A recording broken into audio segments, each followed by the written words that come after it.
Que bom chegar a seu lar neste momento com um testemunho de minha vida, que no decorrer destes minutos que iremos passar juntos, irei fazer com que você possa ficar ciente do que Deus tem feito em minha vida.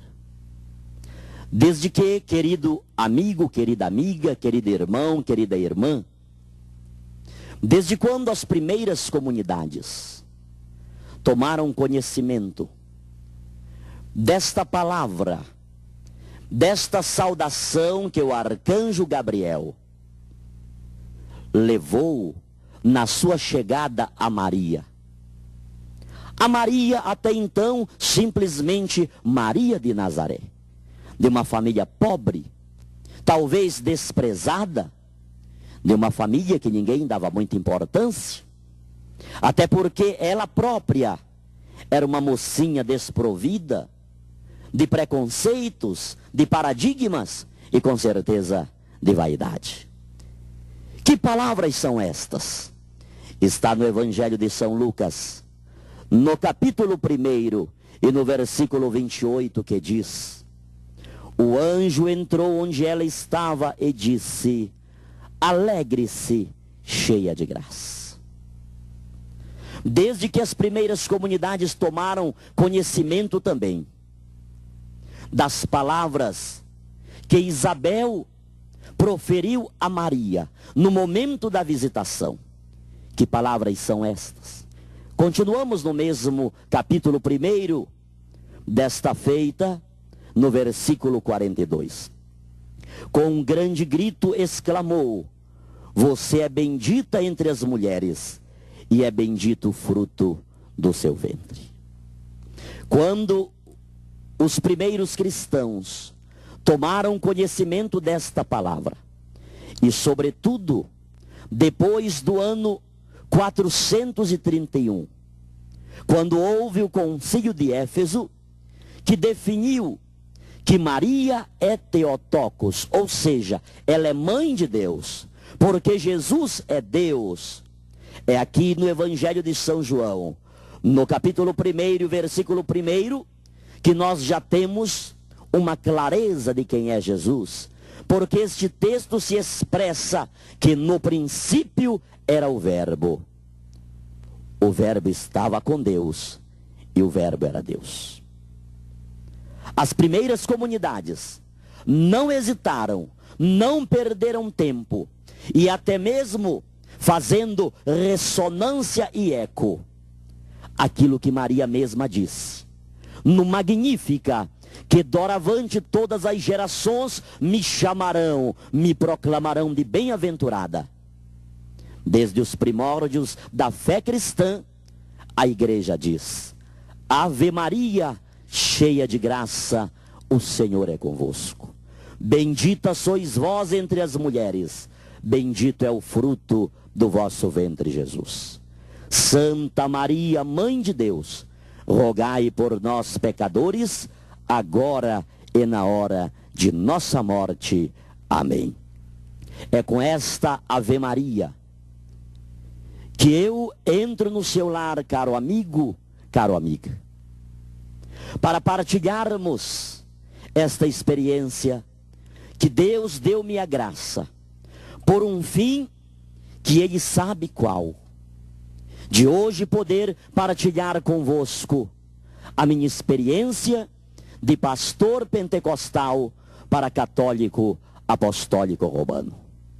E também eu sigo com vocês o princípio bíblico de São Pedro, quando disse às autoridades judaicas: nós não podemos deixar de falar aquilo que temos visto e ouvido. Desde a minha infância, fui protestante pentecostal. Nasci no protestantismo e lá vivi quase 30 anos de minha vida. Desses 30 anos, passei 9 anos como pastor, 5 anos como pastor evangelista e 4 anos como pastor titular. Desde a minha infância, Deus deu-me a graça de ter na minha companhia uma mulher, chamada a irmã Elza Albuquerque, a mãe que Deus colocou na minha história, a mãe que no seu ventre eu fui gerado. E esta mãe deu-me uma criação segundo a Bíblia, a palavra de Deus. Aprendi a ler na Bíblia. Foi mamãe que ensinou-me a orar. Foi mamãe que ensinou-me o amor pela igreja. Foi mamãe que ensinou-me que nós não podemos viver sem Deus. E para que esta criação fosse autêntica, mamãe empenhou todos os seus esforços, ensinando-nos o caminho de Jesus Cristo. E lá aprendi coisas maravilhosas, coisas belas, que anos dourados, que anos risonhos, que anos tão belos foram aqueles que passei no protestantismo pentecostal. Todavia, algumas coisas faltaram eu aprender. Destas coisas que faltaram eu aprender, destaco duas. Não conhecia a Eucaristia. Não conhecia a presença real de Jesus no Santíssimo Sacramento do altar, em corpo, em sangue, em alma e em divindade. A segunda coisa, não conhecia também a figura de Maria. O que Maria era para mim, como vou cantar depois em uma música, foi uma serva que depois morreu, acabou-se, está sepultada. Uma mulher como qualquer uma outra. Hoje, pela graça de Deus, tenho a oportunidade de conhecer, claro que não como deveria. Reconheço que, como católico, muita coisa ainda falta para eu conhecer sobre a figura de Maria, sobre a pessoa de Jesus Cristo, sobre a doutrina da Igreja Católica. Todavia, o pouco que conheço tem servido para solidificar a minha fé, para solidificar a minha caminhada de católico apostólico romano. E como começou isso, missionário Sidney? Acontece quando no ano de 1996, era pastor no estado do Amapá. E no dia 2 de abril do ano de 1996, em um daqueles dias que nada acontece como nós queríamos que acontecesse, eu fiz um questionamento com Deus. Eu disse: por que, Pai, o Senhor permite que essas turbulências ocorram na vida dos seus filhos? Eu vim a esta cidade fazer um trabalho para o Senhor, um trabalho com crianças. E por que que tudo deu errado? Estava embaixo de uma árvore, e embaixo daquela árvore, com a mão direita segurando, escorada naquela árvore, e a cabeça baixa. Ao levantar a cabeça, a uma distância de uns 3 metros de mim aproximadamente, estava uma mulher mais alta que eu, morena, dos cabelos longos, e trazia sobre seu corpo uma roupa branca. Falou comigo, pegou em minha mão direita, disse-me que algo iria acontecer. E em menos de 10 minutos, aconteceu o que aquela mulher havia dito-me. Todavia, após ela falar comigo e pegar em minha mão direita, ela passou aqui pelo meu lado esquerdo. Quando olhei a direção em que havia ido, não tinha mais ninguém.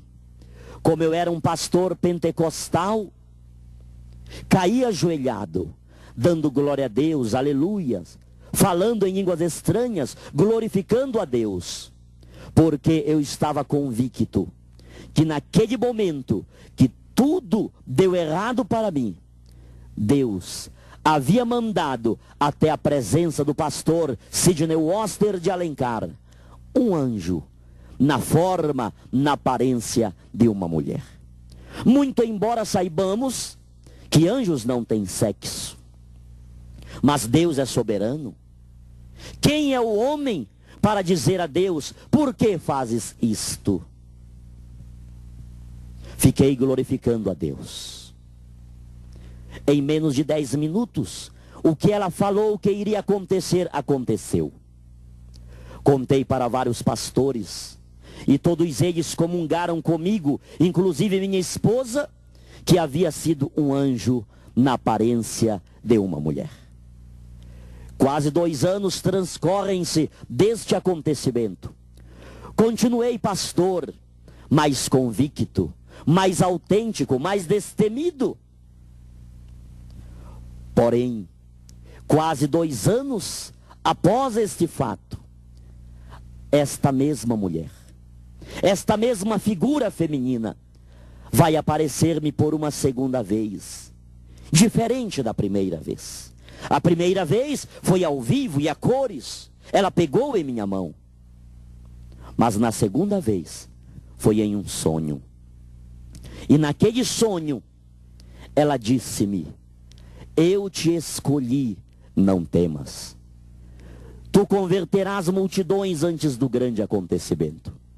Encontrarás um que tudo te explicará. Muitas lutas enfrentarás, mas terás a vitória. O que tu queres, não te preocupes. Tudo será resolvido. Acordei, era madrugada do dia 16 de dezembro de 98. Eu estava de viagem ao estado do Maranhão, a capital daquele estado, para pregar em um evento do Círculo de Oração. Chamei minha esposa, que dormia a meu lado, contei o sonho e ela disse-me: escreva essas palavras. Passei para o papel, mas veio-me uma inquietação. Por que a inquietação? Porque esta figura feminina, que na minha concepção até então era um anjo na forma de uma mulher, desta feita no sonho, ela apareceu ao lado de uma imagem católica. Depois eu fui saber que tratava-se da imagem de Santa Isabel de Portugal. Eu disse: Deus, se é um anjo, o porquê o Senhor permite que apareça ao lado da imagem desses católicos? Coisa que eu detestava, porque segundo a minha hermenêutica bíblica, a minha exegese bíblica, os católicos adoravam imagens. E por que eu pensava desta maneira? Porque eu só lia na Bíblia aqueles textos que Deus proíbe fazer imagens, aqueles versículos que Deus manda fazer imagens, e por sinal colocar no lugar mais santo do templo, eu não lia. Você lembra quando Deus mandou Moisés fazer 2 querubins de ouro batido e colocar sobre a arca da aliança? A arca era a coisa mais sagrada que tinha. Você lembra quando Deus mandou Moisés fazer a imagem de uma serpente de bronze e colocou na ponta de uma estaca? Você lembra quando Deus disse para Salomão construir o templo, colocando muitas imagens, muitos enfeites, inclusive imagens de bois? Quantas vezes eu usei o Salmo 115 na Bíblia grega, na Bíblia hebraica, é o 114, para condenar os católicos, para dizer que o Deus deles tem boca e não falam. O Deus dos católicos tinham ouvidos, mas não escutavam. Tinham pés, mas não andavam. E os católicos tornavam-se semelhantes às imagens que eles mesmos fabricavam. Mas eu não tinha esta compreensão, este entendimento. Por que, Pai, este anjo vai aparecer-me ao lado da imagem desses católicos? A confusão foi tal que eu tive que procurar o padre dos católicos. Enquanto aguardava o padre dentro da igreja, que disseram-me que iria chegar às 9 horas da manhã, vi uma cena dentro daquela igreja que deixou-me escandalizado. Próximo ao altar estava uma mesa, e sobre aquela mesa estava um objeto dourado semelhante a um cálice. Não passava pela minha cabeça que era uma âmbula. Não passava por minha cabeça que aquelas poucas senhoras que estavam dentro da igreja estavam fazendo adoração ao Santíssimo Sacramento. Quando vi aquilo, ponderei: Deus trouxe-me aqui para que eu visse esta cena ridícula. Essas mulheres chamando de Deus para um objeto que assemelha-se a uma panela. Por que eu disse aquilo? Até aquele momento era uma ignorância. Eu não sabia o que havia dentro da âmbula. Eu só estava olhando a âmbula pelo lado de fora. É o nosso mal. Por isso que às vezes não conhecemos a igreja, porque só olhamos superficialmente, pelo lado externo. Somente quando nós quebramos o coco é que nós vamos tomar da água e comer da carne do coco, como dizia o saudoso Dom Helder Câmara. Vou lá e irei dizer para essas mulheres que isso nunca foi, não é e jamais será Jesus. Com 4 metros que estava aproximadamente daquela mesa, onde estava aquela âmbula, que até então para mim não passava de uma simples panela dourada, a 4 metros de distância daquela mesa, em cima daquela âmbula, estava uma bola de fogo, mais ou menos desse tamanho. As pernas tremeram. Veio aquele calafrio ao corpo. O que é isto, meu Deus? É projeção da minha cabeça? Eu estou vendo mesmo?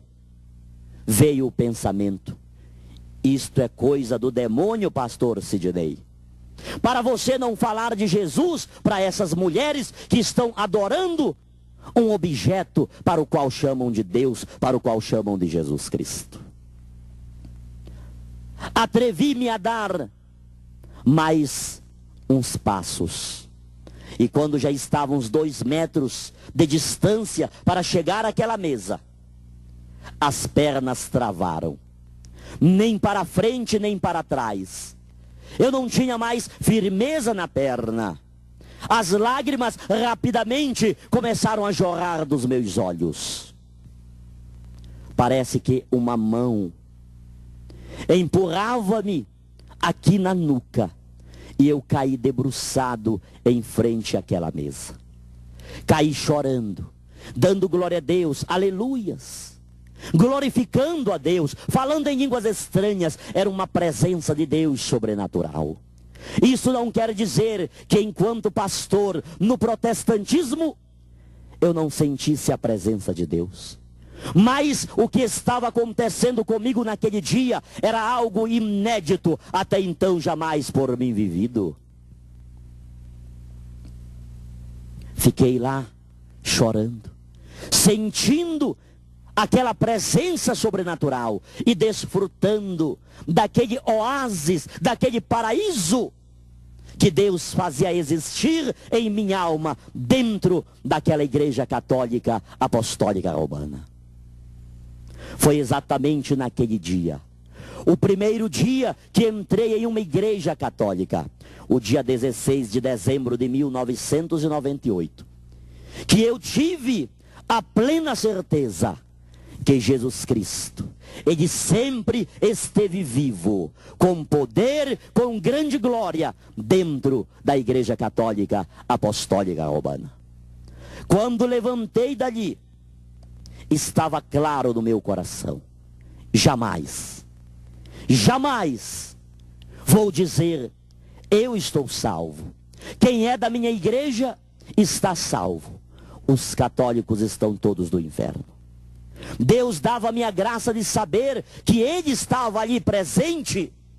E como não poderia estar em uma igreja que Ele mesmo fundou?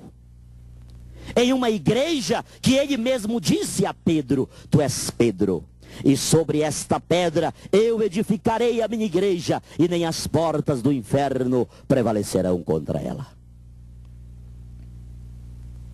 Nunca mais, Jesus, vou humilhar os irmãos católicos. Nunca mais vou convidá-los para aceitar Jesus, para deixarem a Igreja Católica e entrar para a minha igreja. É exatamente aí que tive a felicidade de encontrar o padre Cláudio de Souza Barradas, que foi meu pároco na cidade de Santa Isabel por 3 anos. Contei estas experiências, estes acontecimentos, e o padre Cláudio Barradas levou-me então aos bispos da Arquidiocese de Belém do Pará. E eu tive que contar estes e outros acontecimentos em detalhes. Foram quase 5 horas de conversa. E depois que tudo contei, o bispo pediu licença, reuniu-se com outro bispo e alguns padres que lá estavam. Quando retornou, ele disse: pastor, pela sua história, pelos fatos que transcorreram-se em sua vida, chegamos à conclusão que pode ter sido uma aparição de Nossa Senhora. Ninguém afirmou que era. O arcebispo não disse que é. Ele disse: pode ter sido uma aparição de Nossa Senhora. Fiquei surpreso, mesmo em meio àquela exclamação do bispo. Ele não convidou-me para ser católico. Ele não usou esta situação para dizer: você está vendo, é Nossa Senhora que aparece, e já apareceu tantas vezes, e está aparecendo agora para vocês protestantes, para vocês pastores, para vocês deixar a igreja de vocês e virem para a Igreja Católica. Continuou conversando comigo, almoçamos. Quando estava dando a hora de sair, ele disse: pastor, eu quero dar ao Senhor 3 presentes. Foi quando então o bispo deu-me o terço, o crucifixo e um livro cognominado Catecismo da Igreja Católica. Apenas ele disse: se o senhor quiser saber o que nós pregamos na Igreja Católica, leia este livro. Li o Catecismo da Igreja Católica dentro de um mês, com a Bíblia ao lado. Todas aquelas referências bíblicas que tem no Catecismo, eu conferia na Bíblia. Quando terminei de ler o Catecismo, descobri porque tem imagens na Igreja Católica, o porquê da imagem de Maria, o porquê dessa amizade tão encharcada dos católicos com Maria, o porquê que a espiritualidade católica convida tanto Maria para estar com ela. Entendi porquê do Papa, que eu chamava de a besta apocalíptica, detentor do número 666. Verdadeiramente, a Igreja Católica é a Igreja de Jesus Cristo. É uma igreja que tem 2000 anos de história. Agora eu compreendo o porquê do terço, o porquê de Maria, o porquê daqueles questionamentos todos que eu fazia em acusações contra o catolicismo. Todavia, eu não vou ser católico. Vou continuar na minha igreja, onde sou pastor. Agora, este ensinamento do catecismo, eu irei passar para os meus irmãos protestantes. O meu objetivo não era fazer com que os católicos, os protestantes, adorassem Maria.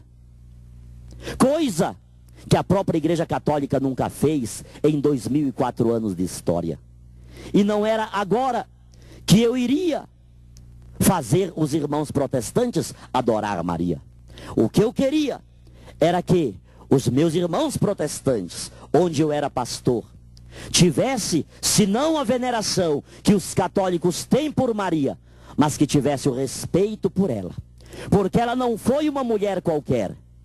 Ela foi uma mulher escolhida por Deus para ser a mãe de Jesus Cristo, o nosso Salvador, aquele que morreu na cruz para levar o homem de volta a Deus. Eu não queria que os meus irmãos protestantes tivessem essa mesma amizade por Maria. Eu queria apenas respeito. Todavia, quando comecei a ensinar estas coisas, fui chamado para uma reunião. Lá chegando, deparei-me com quase 50 pastores que estavam reunidos em uma sessão extraordinária para darem-me a oportunidade de retratar-me com a igreja a qual pertencia. Ou deixava de falar sobre Maria, ou então eu seria naquele dia afastado, disciplinado da convenção a qual pertencia. Foi quando então disse para todos aqueles pastores lá presentes: se pelo único motivo de eu estar falando sim de Maria, eu tenho que retratar-me, senão serei afastado, saibam os senhores, que entre o continuar a pregar o sim que Maria deu ao projeto de Deus, e entre o continuar a ser pastor protestante, a partir de agora, eu estou deixando de ser pastor protestante para ser católico, apostólico romano e continuar a pregar o sim que Maria deu ao projeto de Deus. É exatamente aí que fiz esta música que irei cantar para você agora. Quem é esta mulher?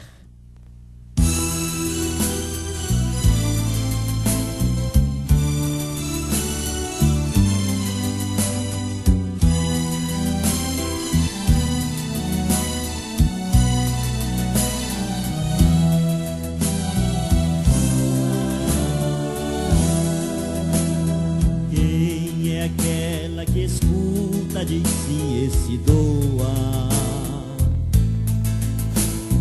Quem é que entre as mulheres foi a mais pura pessoa?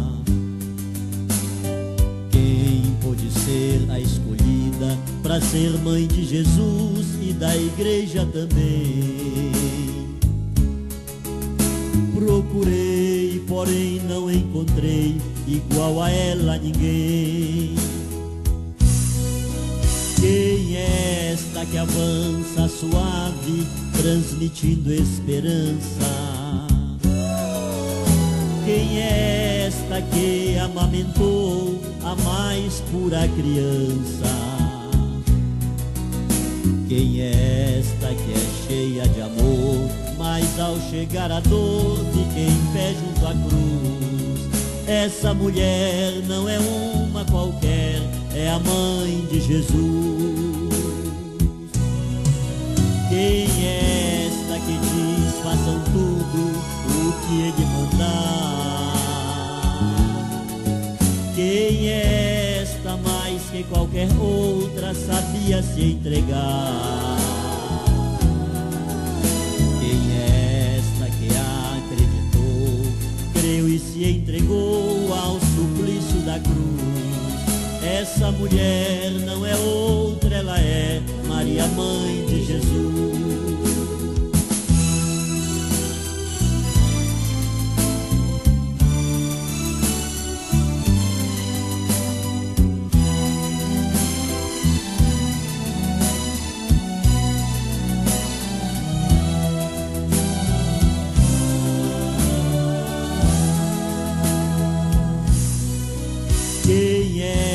esta que avança suave, transmitindo esperança?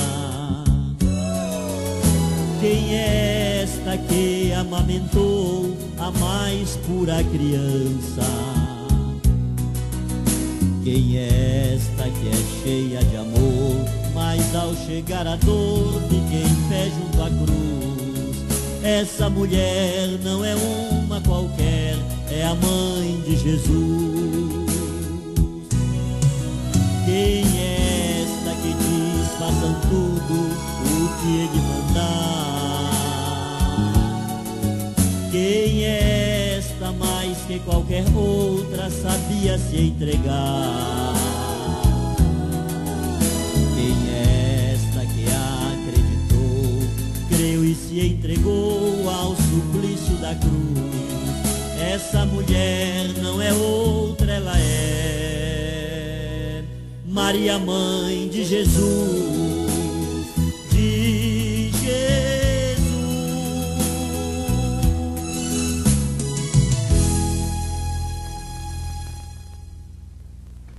Quem é esta mulher?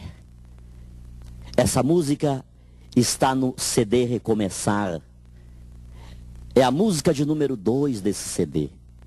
Deus deu-me a graça de compor esta música para dizer para muitas pessoas quem ela é. Inclusive para muitos católicos. São muitas pessoas que ligam para mim, da Igreja Católica, que têm muitas dúvidas sobre Maria.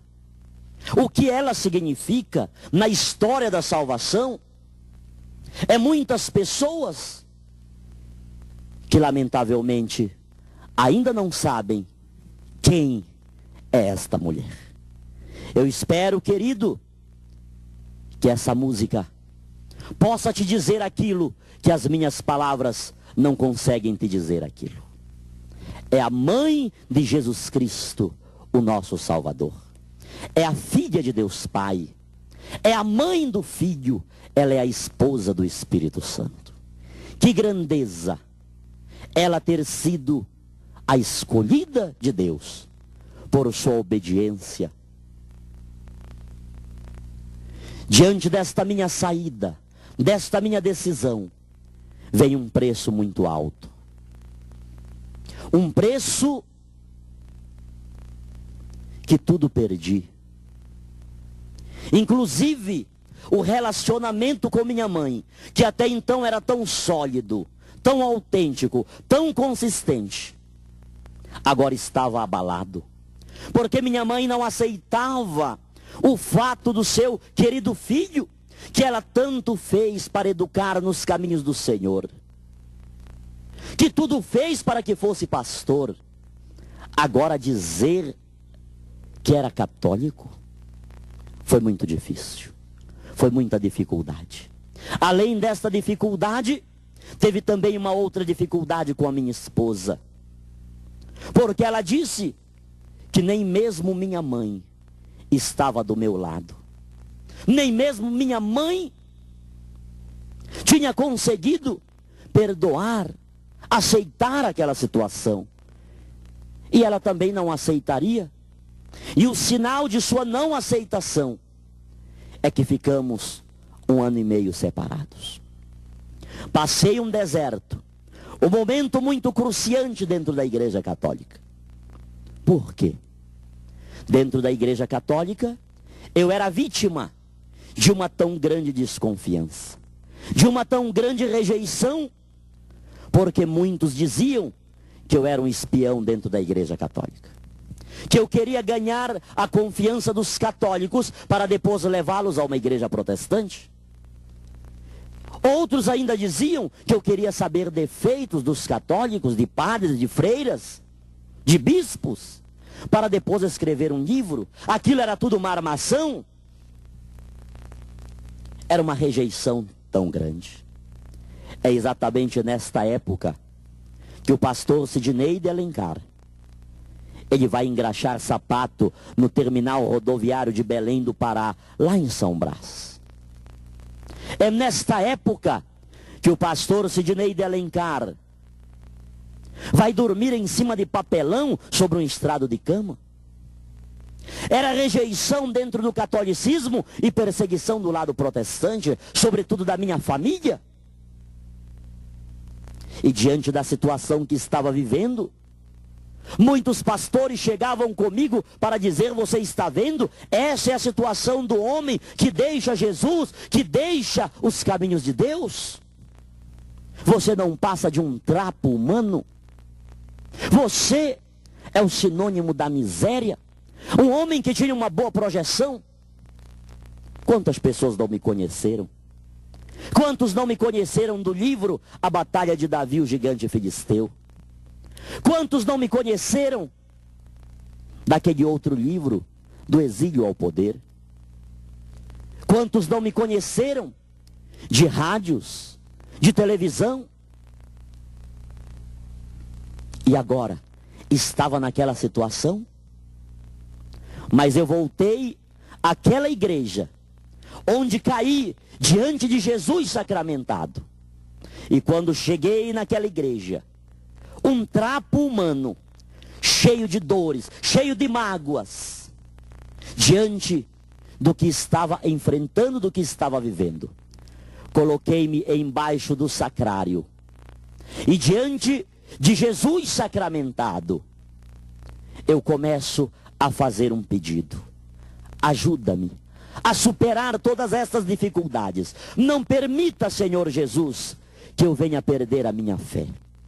E enquanto eu estava embaixo do sacrário, colocando as minhas dificuldades, as minhas ansiedades, as minhas limitações diante de Jesus, eu sentia como que eu estava jogando-me nos braços de alguém. Eu sentia-me como que eu estava amparado, protegido, diante de toda a situação caótica que vivia. Agora eu sentia que eu estava repousando em um porto seguro.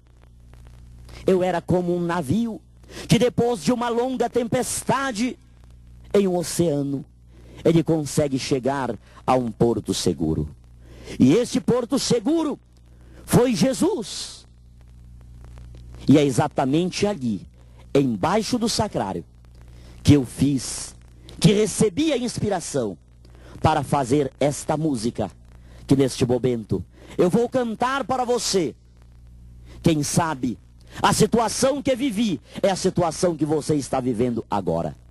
Quem sabe porque você colocou sua confiança em tantas pessoas, em tantas coisas, agora você está aí nesta depressão, nesta tortura, nesta tristeza, nesta ansiedade, que você não sabe como dela sair. Querido irmão, querida irmã, amigo, amiga, só Jesus pode te fazer feliz. É para você esta canção que agora irei cantar.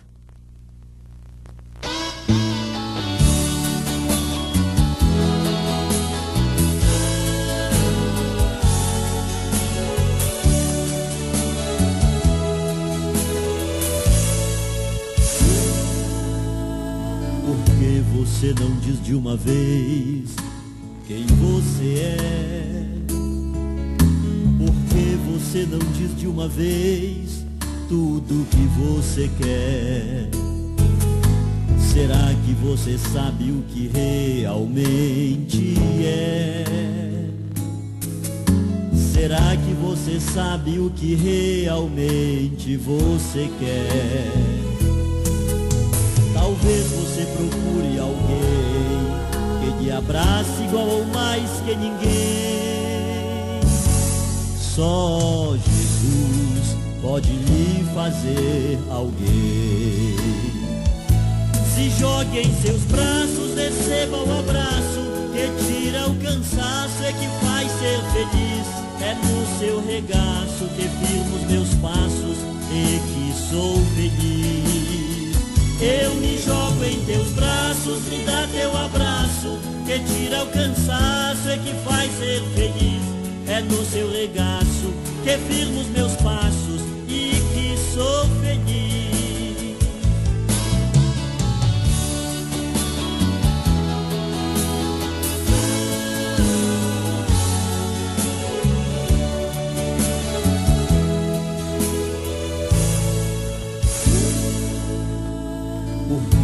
você não diz de uma vez quem você é? Por que você não diz de uma vez tudo que você quer? Será que você sabe o que realmente é? Será que você sabe o que realmente você quer? Talvez você procure alguém que lhe abrace igual ou mais que ninguém. Só Jesus pode lhe fazer alguém. Se jogue em seus braços, receba o abraço que tira o cansaço e que faz ser feliz. É no seu regaço que firmo os meus passos e que sou feliz.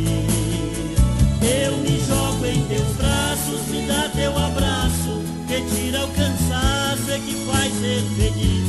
É no seu regaço que firmo os meus passos e que sou feliz.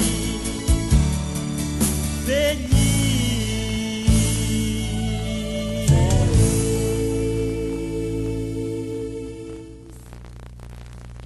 Que bom estarmos nos braços de Jesus.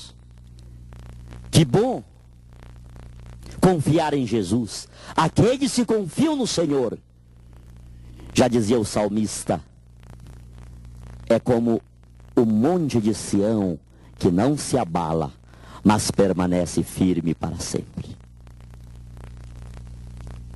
Continuei confiando, insistindo que Deus iria restaurar a minha história. 1 ano e 3 meses, naquele suplício, naquela desilusão talvez, por causa das amizades, as pessoas que mais diziam amarem-me, agora viraram as costas para mim. E pessoas tão íntimas, tão queridas. Mas com 1 ano e 3 meses, mamãe manda me chamar para ir à sua casa. Lá chegando, mamãe abre os braços, chorando, abraça-me e diz: meu filho, perdoa-me. Porque quando todos te viraram as costas, eu também virei. Eu fechei as portas desta casa, que é sua também. Perdoa-me, filho, porque eu estou convicta que você só está na Igreja Católica hoje, porque Deus colocou você dentro da Igreja Católica Apostólica Romana. Agradeci a Deus, mas ainda faltava a minha esposa, faltavam os meus filhos. 3 meses depois deste acontecimento, fui convidado para pregar em uma paróquia. E quando o padre dava-me o microfone, uma ministra de Eucaristia levava-me um recado para que eu fosse lá fora atender uma mulher que estava chorando, desesperada, e dizia ser minha esposa. Perguntei como ela era. Disse-me a ministra: uma morena, alta, forte. É minha esposa. Morena, alta, forte, é as características físicas da minha esposa. Pedi licença ao padre e às pessoas que estavam naquela igreja. Acompanhei aquela ministra e de longe olhei, próximo ao muro, com uma mão segurando a grade do muro e a outra sobre o peito, era minha esposa, que em meio às lágrimas respondeu a minha pergunta: eu vim aqui para pedir-te perdão por tudo que fiz. Todo mundo tinha o direito de te renunciar, de te excluir, menos eu. Nem a sua mãe fez o juramento que eu fiz. Eu prometi estar a seu lado na tristeza, na fome, na doença, em todos os momentos difíceis. E eu não fui fiel a Deus. Eu vim aqui para pedir perdão a você por tudo. E dizer também que se você aceitar-me de volta, a partir de agora, eu quero ser católica, apostólica romana, junto com você. Foi o presente de Deus que Ele concedeu-me.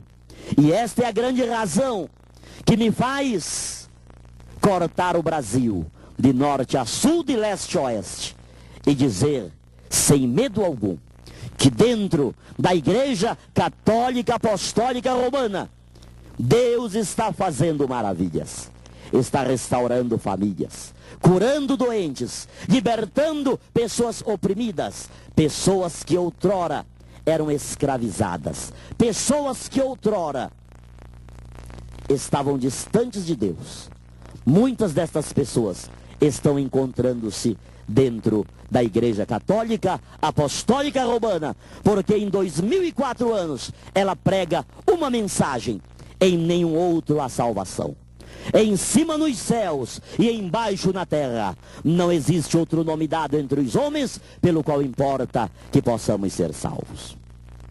Logo em seguida, tive a graça de Deus de ter como meu diretor espiritual o bispo da prelazia do Marajó, Dom José Luiz Ascona, que desde que entrei à Igreja Católica, ele acompanha-me. Ele tem estado comigo em muitos momentos, orientando-me, mesmo que seja ao telefone, como devo comportar-me, o que devo fazer para continuar com a minha missão de missionário. Sou feliz, sou grato, sou agradecido a Deus, porque Ele colocou Dom José Luiz Ascona em minha vida como meu pai, como meu diretor espiritual. Hoje, ando pelo Brasil, pregando a palavra de Deus, dando este testemunho, cantando, exaltando a Jesus Cristo, pelas muitas maravilhas que Ele faz em nossa vida. Também pela graça de Deus, lá no estado do Pará, estamos construindo o Centro Educacional Maria Santíssima, que tem o objetivo de formar pregadores dentro da Igreja Católica. Crianças, adolescentes, jovens e pessoas adultas que queiram melhor conhecer a doutrina católica. O meu objetivo não é formar estas crianças para que possam discutir religião. É para que, tal como diz São Pedro, estejam prontas a dar a razão da sua esperança, da sua fé, da sua catolicidade, de uma igreja que é una, que é santa, que é católica e que é apostólica.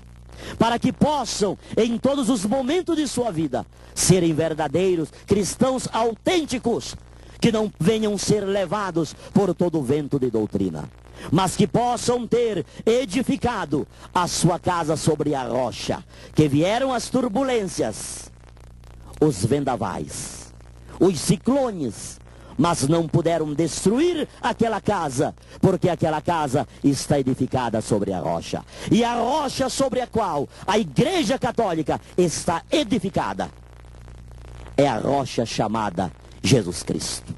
Esta rocha, é este rochedo, esta fortaleza que eu anuncio pelo Brasil, que eu comungo da mesma ideia da Igreja Católica. Anunciar Jesus, centro da vida da igreja. E também não podemos deixar de venerar Maria, mãe de Jesus, mãe da igreja, nossa mãe. Jesus, para os católicos, ele é rei. Nós não nos cansamos de dizer, ele é o nosso rei. Se ele é rei, a mãe do rei só pode ser rainha. E é por isso que fiz esta música, que ofereço de todo o coração a você, querido irmão, a você, querida irmã, a você, querido amigo, a você, querida amiga. Mãe rainha, a mãe de Jesus Cristo, a mãe do nosso rei, que no nome de Jesus, que na potência do Espírito Santo e que pela intercessão de Nossa Senhora esteja sobre você, sobre a tua casa, sobre o teu trabalho, sobre a tua família, a bênção do Deus Todo-Poderoso, que é Pai, que é Filho, que é Espírito Santo. Amém, amém, amém.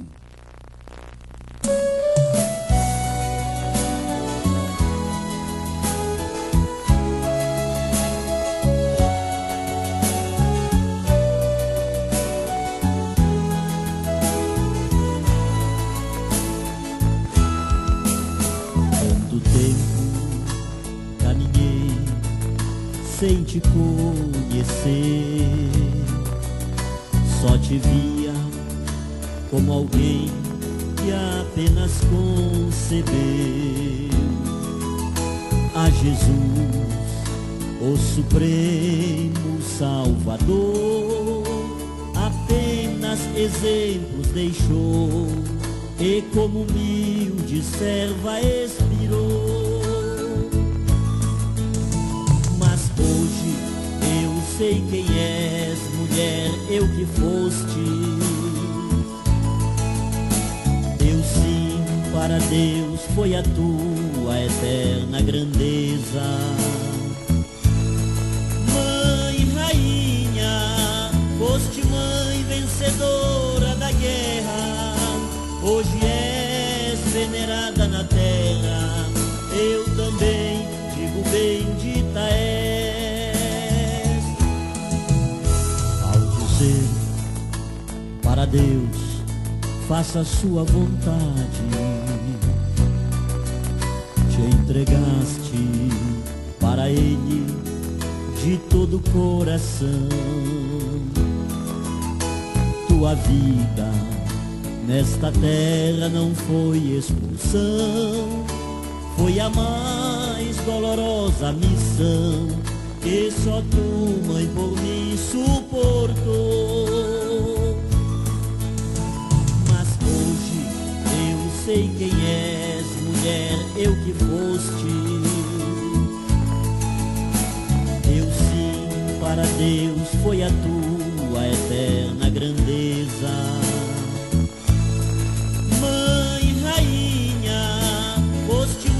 Vencedora da guerra, hoje és venerada na terra, eu também digo bendita és.